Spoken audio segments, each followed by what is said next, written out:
All right, Shalom. First and foremost, I want to give all praise, glory, and honor unto Yahweh, Bahashim, Yahweh Shai, Bahashim, Harakaha Kodash. And double honors unto the apostles and elders of JMS Great Millstone. And a sincere Shalom to Yakim, bringing out this word in diligence and in truth. And so I want to play this video, man, and going into this lesson about, this conversation or this confession of how wicked, our women are.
Hey, that's enough.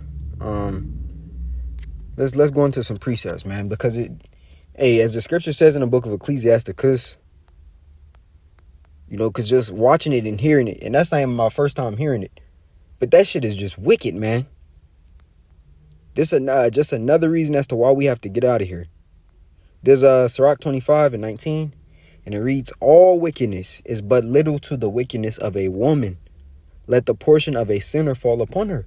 The scriptures clearly tell us that all wickedness is but to the wickedness of a woman. Because look at the extent they'll go, for something, that wasn't worthy of death.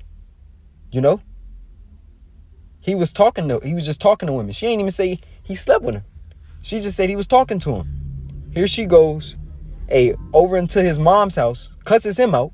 Cusses her out, Salakia, and then what? Frames him for a DA case just so her brothers could go over there and kill him. Right? So now you have one woman who's free, quote unquote, and I mean free in terms of nothing, not going through the judicial system. So you have one woman that's free in that case, and you have a man that's dead and a brother that's locked up. Right? This is the state that we're in. Eve seen this as part of the philosophies of what the serpent was giving unto her, man. A world without accountability. However she feels in the moment, act out in that way. Right? And here it is. She's making a mockery over that young Jake's life, man. Laughing about it. Right? That's absolutely no accountability, no fear, and just madness, man. All wickedness is but little to the wickedness of a woman. Let the portion of a sinner fall upon her. Now we also understand that the scriptures tell us, right?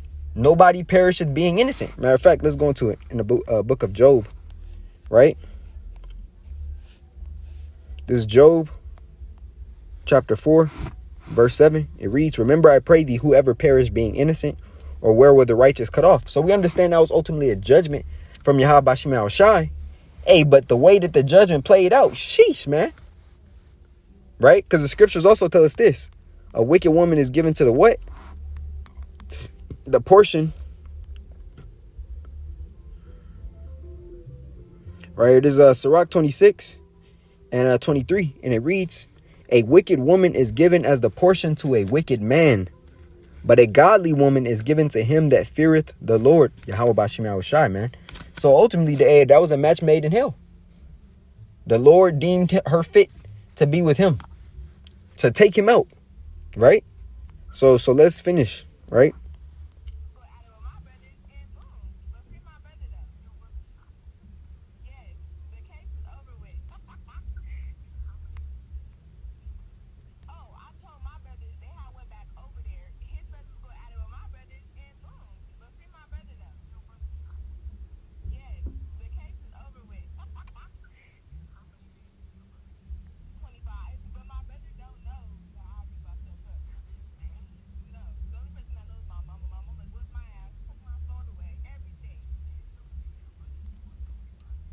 So that was obviously a household with no father.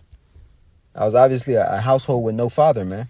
Because all she got in trouble was for, essentially, was getting her phone taken away and whooping. Here it is. Hey, she made the whole story up and had her boyfriend, her ex, killed. And her brother got sent to jail because of it. And the mom knows the truth. And her brother is still locked up. Right? So he's serving 25 years for some shit that she made up. All wickedness is but little to the wickedness of a woman, man. And this is why our apostles always tell us, man. Hey, it's imperative you actually understand who you're sleeping with. Because it's the demonic activity is only getting higher and higher, man. You know, you have to be very careful who you put your rod in. And that's also why the scriptures tell us this in the book of 1 Corinthians, the 7th chapter. Right? And Apostle Paul spoke on this. And I'm going to start at the point, right? There's 1 Corinthians 7, and I'm going to start at 27. It says, "Art thou bound unto a wife, seek not to be loosed." Right? Meaning what? If you have a woman, you know, don't seek to just get rid of her, especially if y'all are dwelling together peacefully. Now, it's always going to be times in which, you know, Satan hop on her and she, you know, giving you trouble in the flesh. But nevertheless, man, you know, you endure those moments and you keep pushing with her if it's profitable. And you really don't have no complaints, man. Right? It says, "Seek not to be loosed, or thou loosed from a wife, seek not a wife." So if you don't have a woman, hey, it's best that you leave it alone. You know, Apostle Paul didn't deal with women and look how on fire he was. Right? But it also kept him from what? Trouble in the flesh. It kept him from having to spend your time. The scriptures still say that we have to give them, how does it go? So like, your Lord, will it come back to me? Do benevolence. Call law and Yahweh Bashim Shai. You know, scriptures do say we have to give them due benevolence. Hey, and that could be time that you could be investing within the spirit, man. You know, because the scriptures tell us that he with little business shall become wise. Right? He that hath little business shall become wise. Matter of fact, I know it's that's the end part of it. I want to grab the first part of that scripture. It's coming from the book of Sirach 38. Yeah, right here. And 24. "The wisdom of a learned man cometh by opportunity of leisure, and he that hath little business shall become wise." Right? So that could be time that you're dedicating unto Yahweh Shema Shai and getting stronger in the spirit. But we understand, hey, we gotta, as the apostles have also taught us, man, you gotta walk the dog sometimes. Right? It says, "But if thou marry, thou hast not sinned, and if a virgin marry, she hath not sinned. Nevertheless, such shall have trouble in the flesh, but I spare you." And I'm gonna jump down. 32. "But I will have you without carefulness. He that is unmarried careth for the things that belong unto the Lord, how he may please Yahweh Bashim Yahushai." And 33. "But he that is married careth for the things that are of the world, how he may please his wife." Right? So going back to this video, I'm gonna let it finish out.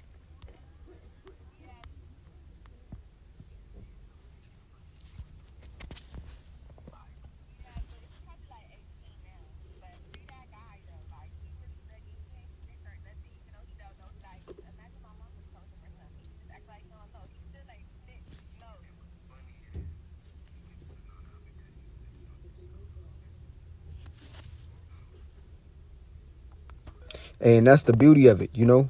Though she didn't get a punishment physically by Esau, hey, Yahweh Shema Shai ain't forget, man. Yahweh Shema Shai has not forgotten. Right? This is what the scripture says in the book of Ecclesiastes 8 and 11. And I'm going to close off with this. And it reads, "Because sentence against an evil work is not executed speedily, therefore the hearts of the sons of men is fully set in them to do evil. Though a sinner doing evil, or it's like it, though a sinner do evil 100 times, and his days be prolonged, yet surely I know that it shall be well with them that fear Yahweh Shema Shai, which fear before him.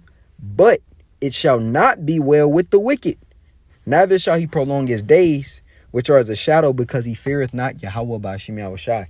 Hey, so she still has a judgment coming, man. And her judgment is going to be beautiful.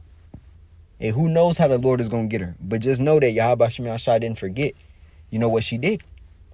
You know? So that's pretty much the point. Hey, but just be careful. You know, be careful. Especially now, You know, the times are getting more and more wicked. Women are getting far more desperate. Hey, they'll go to the lengths and do anything, you know, they'll go to the extent. You heard just one example, you know, but nevertheless, Lord willing, this lesson was edifying in the to the spirit. So like, I want to give all praises, glory, and honor unto Yahweh, Bahashim, Yahweh Shai, Bahashim, Harakaha Kodash. A double honors unto the apostles and elders of GMS Great Millstone, and a sincere shalom to Yaki in bringing out this word in diligence and in truth. Shalom.